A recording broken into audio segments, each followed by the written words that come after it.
이제 자료 말씀을 읽어보겠습니다. 마태복음 27장 7절로 8절. 첫 번째 비유가 보화가 감추인 밭을 사는 비유였죠. 그걸 이해를 돕기 위해서 인용한 성구입니다. 가룟 유다가 예수를 판 은 30을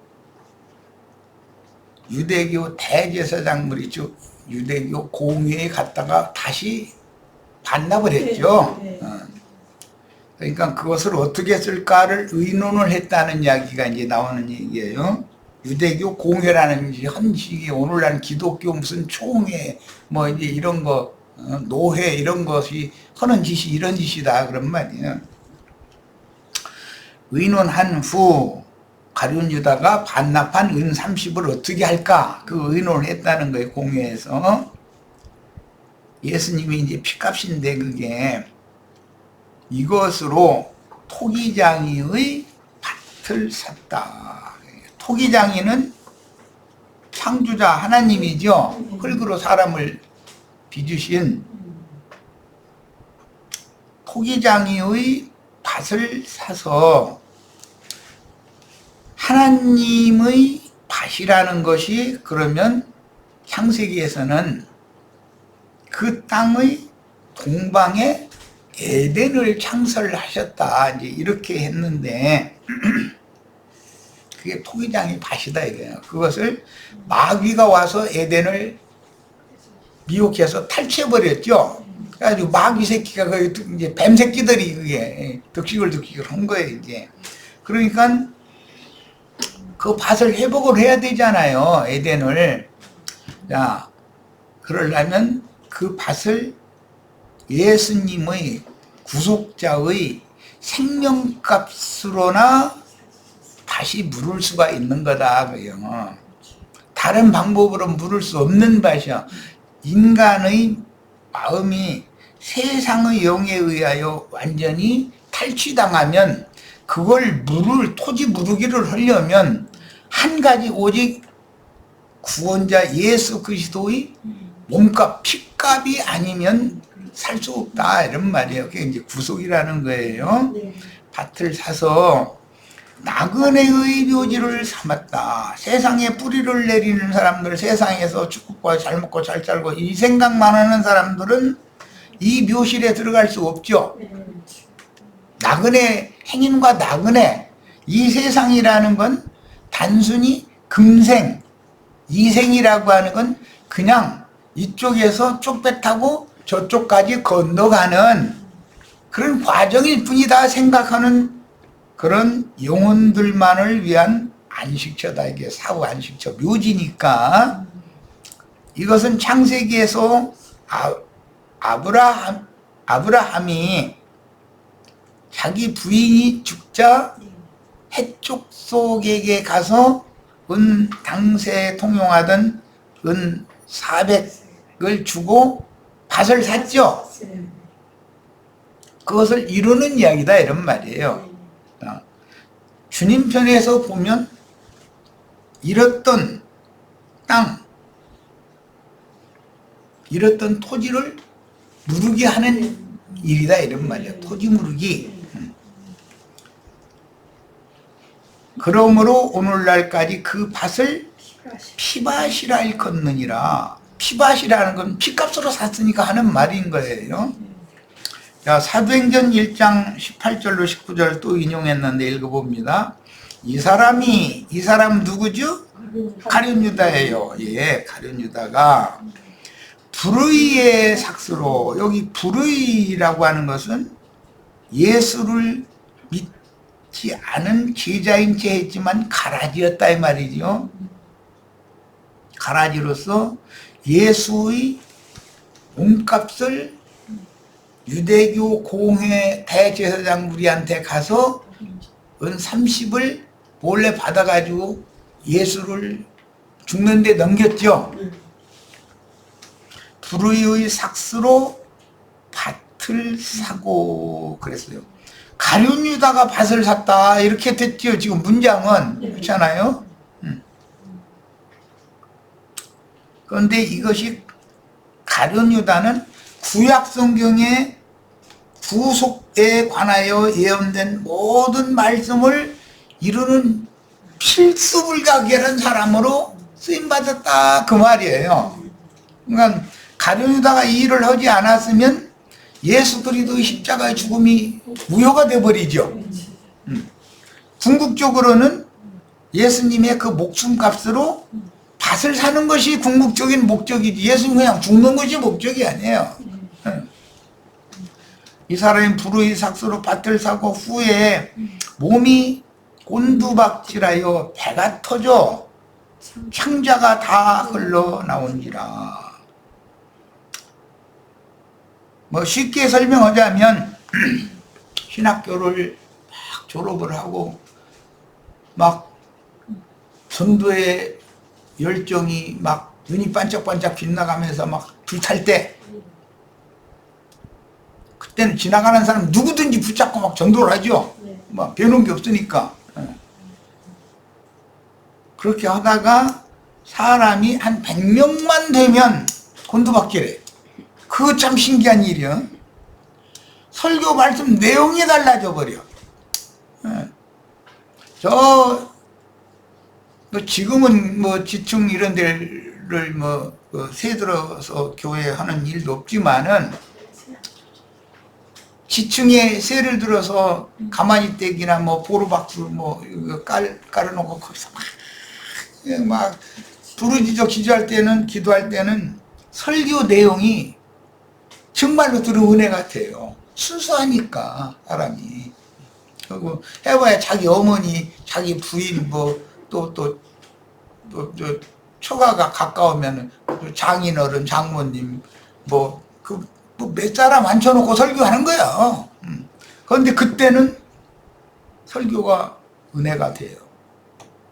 그런데 이 사람이 지상으로 올라와 어떻게 돼가지고 그러면은 슬슬 곤두박질 치기 시작해 이제. 그러다가 100명이 딱 넘었다 그러면 완전히 창자가 배 터져가지고 배가 터져 이제. 다 뭔 얘기인지 아시겠죠? 배가 터져가지고 그놈의 인간의 뱃속에 뭐가 들어있는지가 다 드러나 버려요. 창자가 다 흘러나 배 터져가지고. 순서가 있어 이게. 지하층에서 지상층으로 올라오는 순서가 있고 사람이 많이 모이는 데에 따라서 사람이 곤두박질하기 시작하더니 나중에 조금 사람이 차면 배 터져 이제 배가 불러가지고. 세상에서도 뭐 하다가 그만 떨고 뭐 있는 체 하려고 했었고 괜히 그러면 배가 부르구만. 그럼 뭔 뜻이요? 교만해졌구만 그 말이잖아 그게. 그렇게 됐다 이거예요. 가룟 유다가 이렇게 됐다는 그런 건 가룟 유다가 그냥 그때 자살해서 죽은 것이 끝이 아니고 가룟 유다가 주님의 제자인 채 했지만 주님의 떡그릇에 손 같이 넣어가지고서 몰래 훔쳐가지고 떡 받아가지고 나갔는데 밤이 되었다겠죠? 밤의 왕자요 이 사람이. 부엉이 올빼미 이건 저 밤에만 사냥하잖아요. 그런데 그게 새끼가 부엉이 새끼 올빼미 새끼가 많이 쳐가지고 그 산판 하나 다 차지하게 되면은 이제는 애가 완전히 아쉬울 때와는 영 다른 모습으로 바꿔진다는 거예요. 그러니까 인간의 근본은 속일 수 없죠. 때가 되면 다 드러나게 돼 있어요. 그저 우리 김옥경 자매님한테 내가 들었는데 전에 우리 김옥경 자매님 스승으로 됐던 그 친구가 요즘에는 아마 배가 불러가지고 배가 터져가지고 창자가 다 흘러나온 것을 아마 본 것 같아. 그런 거예요. 혹시 나도한 형제가 배 불러가지고 배 터져가지고 창자 흘러나오게 생겼으면 우리 형제 자매님들 난장옷이 난리 되셔야 돼. 예. 그러시고 거기는 우리 김영숙 자매 때문에 난 그렇게 안 높대. 뭐 감시를 보통 간단하게 하는 분이 아니니까. 그런데 사람이라는 건 그 뱃속에 영이, 생명의 근원인 영이 어떠하면 결국은 그게 드러나게 돼 있는 거예요. 이 일이 예루살렘에 사는 모든 사람에게, 예루살렘에 사는 모든 사람이라는 것은 신앙에 열심히 특심인 사람이고 이스라엘 중에서도 10분 1에 들어가는 사람들이겠죠. 알려져서 그들의 말로는 그 밭을 아겔다마, 히브리어 말로 아겔다마라고 하는데 이 말을 해석하면 피맛이라는 뜻이다.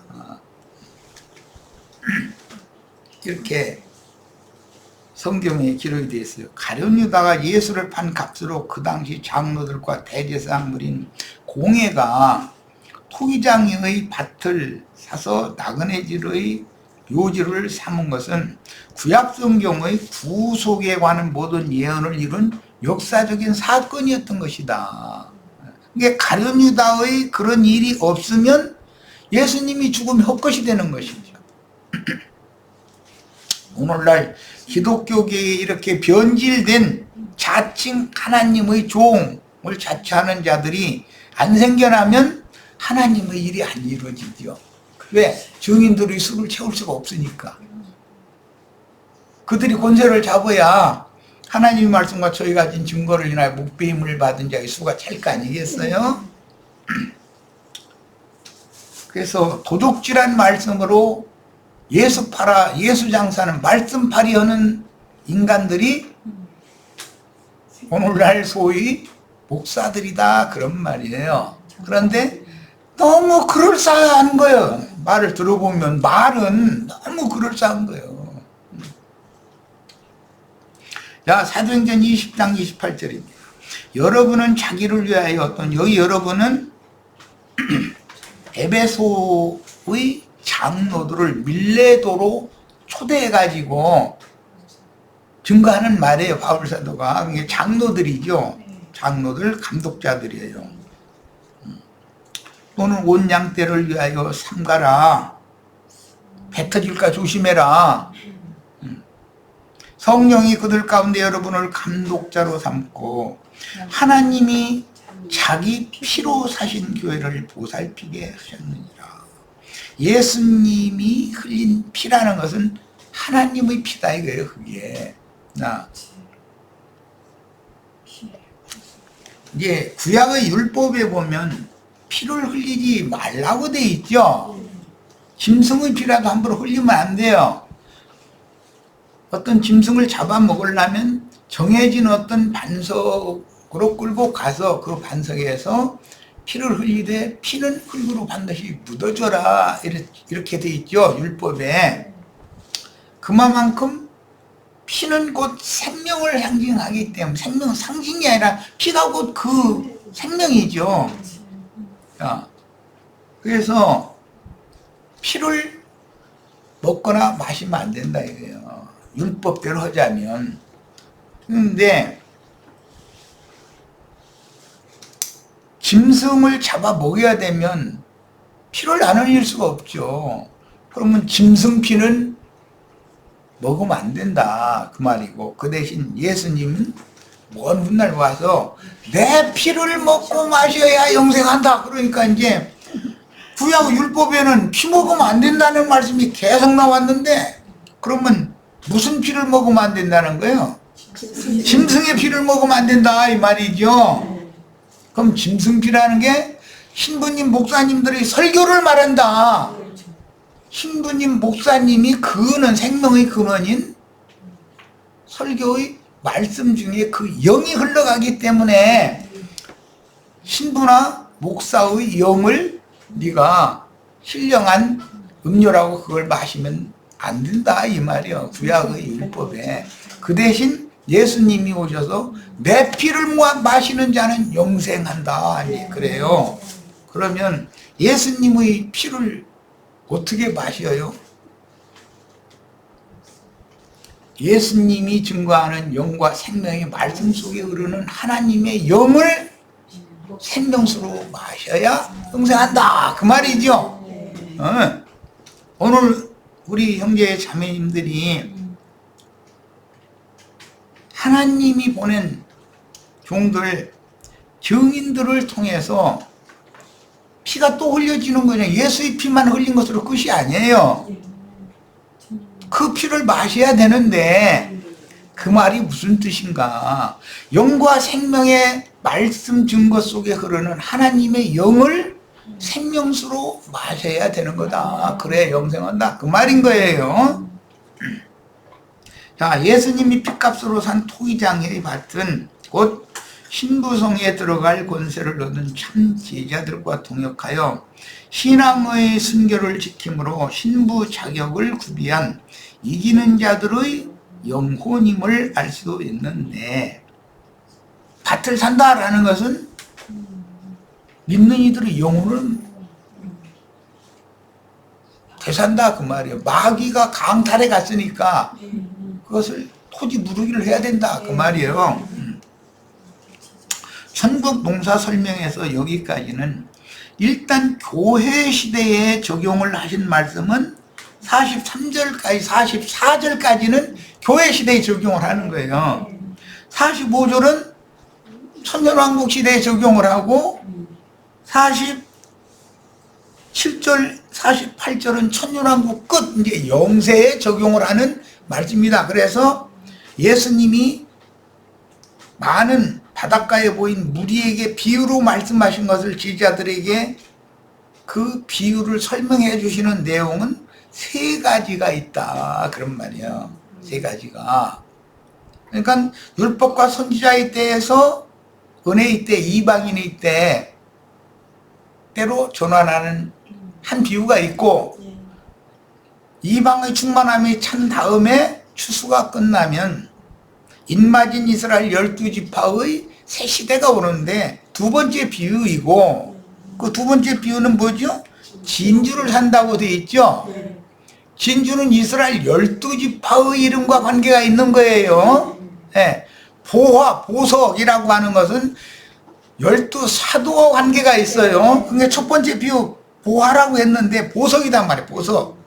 보석이 감춰져 있는 밭을 사는 거예요. 그것은 사도, 12사도가 근거니까 선지자들과 사도들의 터위에 교회가 세워지는 거죠. 교회 시대 얘기겠죠, 당연히. 진주라는 것은 거룩한 성 예루살렘에 들어가려면 동서남북 사방 12진주문을 통해서나 들어가기 때문에 인맞은 이스라엘 12지파의 신앙 회복과 당연히 관계가 있는 거겠죠. 12지파의 회복과 관계가 있어요. 그 다음에 세 번째 비유는 바다에다가 그물을 치고 각종 물고기를 몰아서 물고기 잡는 얘기예요. 그러면 거기 바다라는 것은 교회 시대의 끝에는 불붙은 바다가 되죠. 불붙은 바다가 천년이 산 다음에는 바다는 다시 있지 아니하고가 되죠. 자, 그러니까 바다는 다시 있지 아니하고가 되기 전에 복과 마곡의 전쟁이라는 걸 통해서 좋은 건 그릇에 담고 못된 건 버려버린다. 자, 세 가지 비유 의미를 잘 이해하시겠죠, 이제? 예수님이 어떤 말씀을 하실 때 쓸데없는 얘기 할 리가 있겠냔 말이에요. 그냥 간단하게 뭐 한 가지만 딱 얘기하고 말면 얼마나 쉬워. 그런데 또를 두 번 얘기를 하셔요. 그러면은 시대, 때와 시기라고 하는 것이 세 번 반복된, 세상 끝이라고 하는 것, 추수 때라고 하는 건 세 번 반복하게 된다. 그래야 영원한 아버지 나라가 세워지는 거다. 그 얘기를 지금 하신 거예요. 충분히 이해를 하고 계셔야 돼. 자, 45절 또 천국은 마치 진주를 구하는 장사와 같다. 밭을 사는 것도 사는 거죠.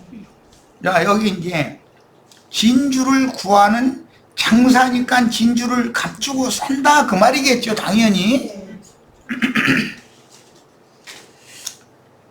계시록 13장에 보면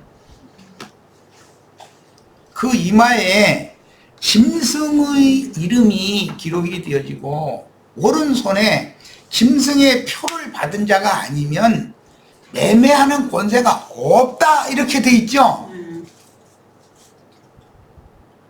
그러니까 기독교계에서는 뭐라고 그래요? 베리칩을 이마에다가 수술해가지고 오른편 손바닥에다가 컴퓨터 칩 이 베리칩을 갖다 집어 넣지 않으면 여기 이 앞에 식자재 마트? 식자재 마트 문을 열 수가 없어. 문이 안 열려. 이렇게 육신의 음식 사다 먹으러 가는데 음식 사러 갈 수가 없다 이러는데, 아니 장사가 자기네 물건 팔아주겠다는데 어서 오시라고 문 얼른 열어주고 버선발로 나와서 영접해 주지 문을 닫아놓고 문을 안 열어줘? 그 말이 되는 소리야? 그래서 난 그런 사람들 보고 그랬네. 조금만 서 있으면 누가 옆에 들어갈 때 같이 들어가. 그거 뭐 걱정이냐고. 그런 문제라면. 아니 식품 가게 마트에 문이 안 열리는 문제라면 문 여는 사람도 있을 때 조금 기다렸다 같이 들어가면 되잖아. 그거 장사꾼 부르지 말라고는 절대 안 할 거니까. 사람들이 사고가 얼마나 육적이고 세상적이냐 이런 말이야. 그 사람들은 왜 그래요? 위로부터 나지 않았다. 영이 생각이 육신의 생각에 갇혀 있는 것이지 영의 생각으로 하늘이 탁 열려야 되는데 하늘을 향한 창이 열리지는 않았기 때문에 내가 하는 말은 좀 이상하게 성경 해석하고 이단 중에서 아주 흉악한 이단자가 나타났다 이러는 거야.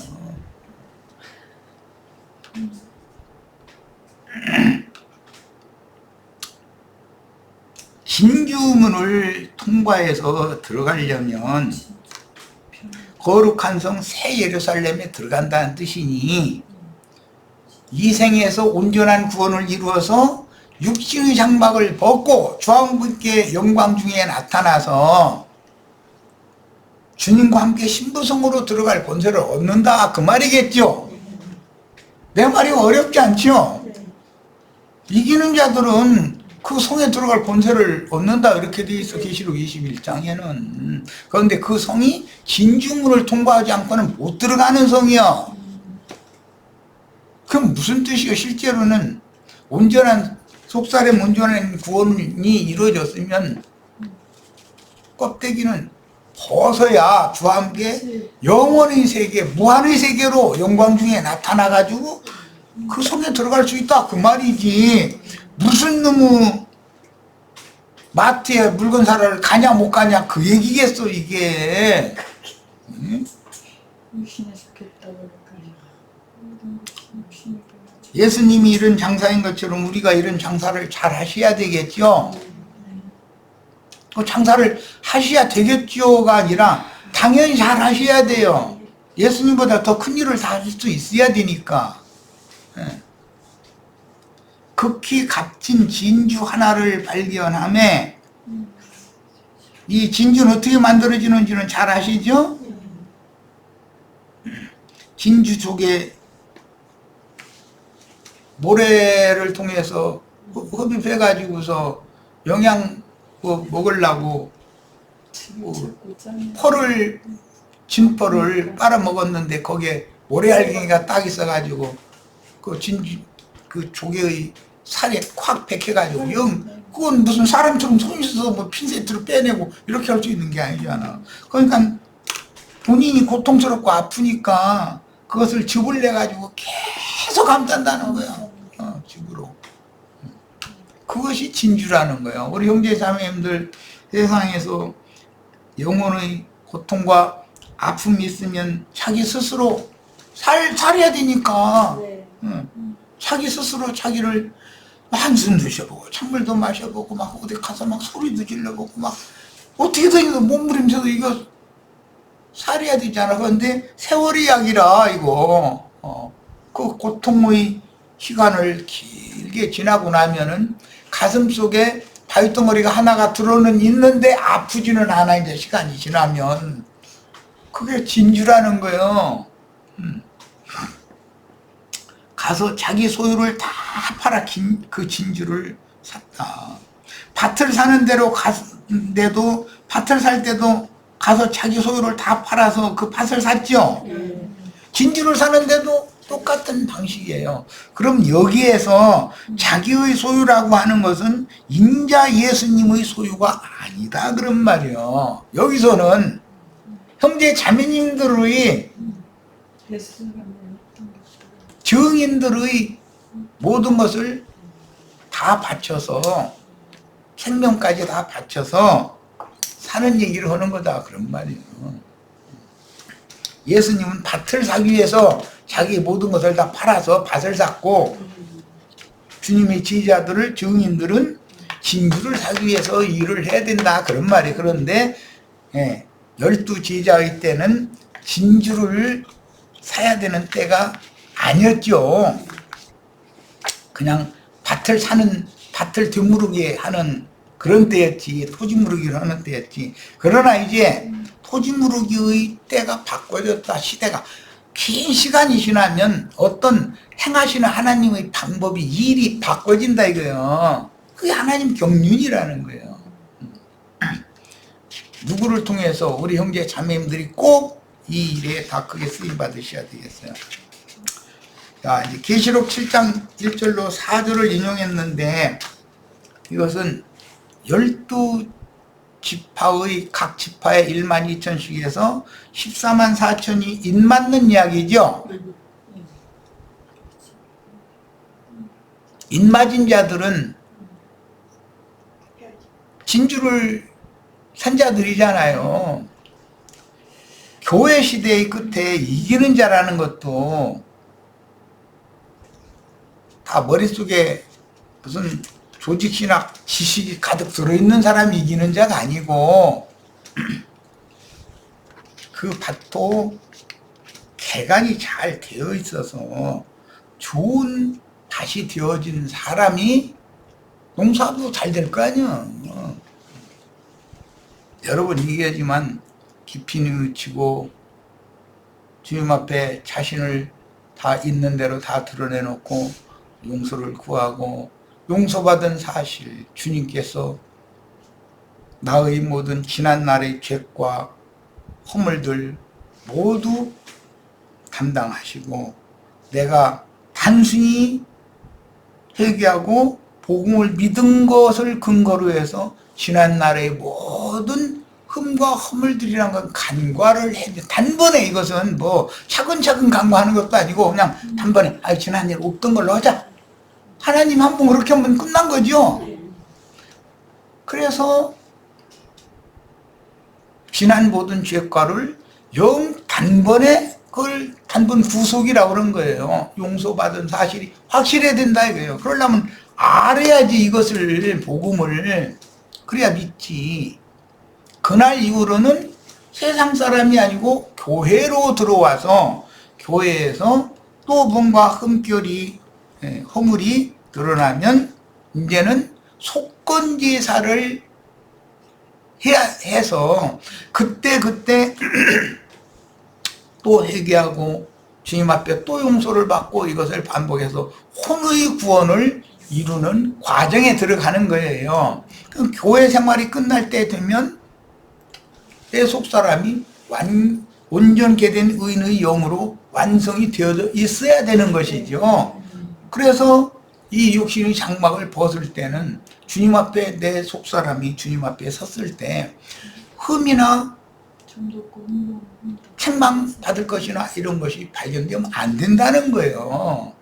그 사람이 진주문을 통해서 신부성에 들어갈 권세를 얻은 자들이다. 이게 이기는 자들이다. 그런 얘기예요. 네. 자, 이제 7장을 읽겠습니다. 계시록 7장입니다.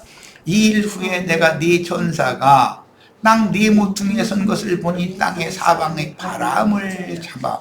바람이라고 하는 영을 말한 것이죠. 어떤 천사들이, 이것은 천사들, 바람이라고 하는 것은 신속히 어디에서 어디로 이렇게 영들이 움직이는 것을 이제 강조하는 거예요. 내 말 얘기가 나오면 세력, 힘이 있다. 어떤 힘센 천사다 할 때는 네 말로 이제 비유를 하죠. 바람을 붙잡아 바람으로 하여금 땅에나 바다에나 각종 나무에 불지 못하게 하더라. 땅에나 바다에나 제일 중요한 것은 각종 나무에 그 바람이 불면 안 된다. 뭐 바람이 세차게 불면 나무 막 뿌리쳐 뽑히기도 그러죠. 그건 하나의 표상인 이고 태풍이 지나갈 때는 나무가 막 토네이도라는 것이 이렇게 지나가면 이제 이런 것이 결단나죠. 또 보면 다른 천사가 살아계신 하나님의 인, 하나님의 도장, 하나님의 도장은 성령을 말하는 거예요. 예수 그리스도의 그 영이에요. 하나님의 인을 가지고 해돋는 데로부터는 창세기 2장에서는 그 땅의 동방에 동산을 창설하셨다 그랬죠. 그 동방이죠. 동방이라는 건 항상 해가 돋는 빛을 쳐서 해 돋는 데로부터 올라와서 계시록은 16장에 보면 이 동방에서 올라오는 왕들이 있죠. 빛의 사자들이다 이게. 오늘 우리 형제 자매님들은 전부 동방에서 올라오는 왕들이 되셔야 돼. 땅과 바다를 해롭게 할 권세를 받은 네 전사를 향하여 큰 소리로 외쳐 이르되 우리가 우리 하나님의 종들의 이마에 인치기까지. 여기는 하나님의 백성들의 이마에 인친다고 되어 있지 않고 하나님의 종들이라는 것은 사역자들을 의미하는 거예요. 인치기까지. 오늘 우리 형제 자매님들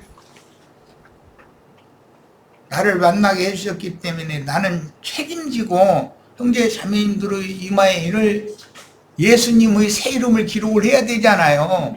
한 얘기 또 하고 한 얘기 또 하고 저 얘기 지난번에 몇 년 전에 들었는데 오늘 또 하시는만 이러지 말고 인을 치려면 보석을 파는 거예요. 도장 팔 때. 그러면 닥닥닥닥닥 점 하나 핵 하나 하는데도 그거 다 긁어내야 되잖아요. 그럼 한 번씩 이렇게 글자 새기듯이 이렇게 붓 지나가듯이 그렇게 되는 게 아니야. 인치기까지 도장을 파기까지 그 말이에요. 땅이나 바다나 나무들을 해하지 말라 하더라. 그랬는데 창세기 2장에서는 그 땅의 동방 곧 에덴 동산이 창설된 것이 해돋는 데라고 여기는 비유를 했고 거기로부터 올라오신 분은 생명의 근원이신 그리스도겠죠. 그리스도죠. 당연히.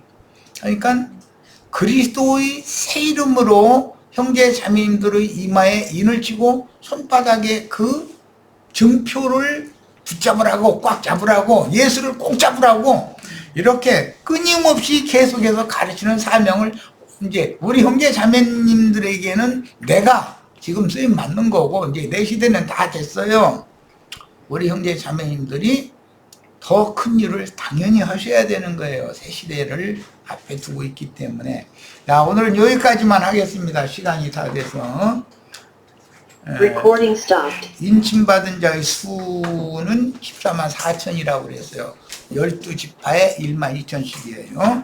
자, 계시록 21장 12절 이후에는 다음 화요일날이면 며칠 날입니까?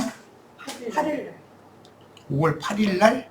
7월 8일 5월 8일이라는 나는 날짜가 안 가는가 봐. 7월 8일날 예, 화요일날 예, 계시록 21장부터 더 나가겠습니다. 자, 오늘 집회 모두 마칩니다. 예, 자, 오늘 우리 형제 자매님들 어마어마한 사명을 받았어요. 예.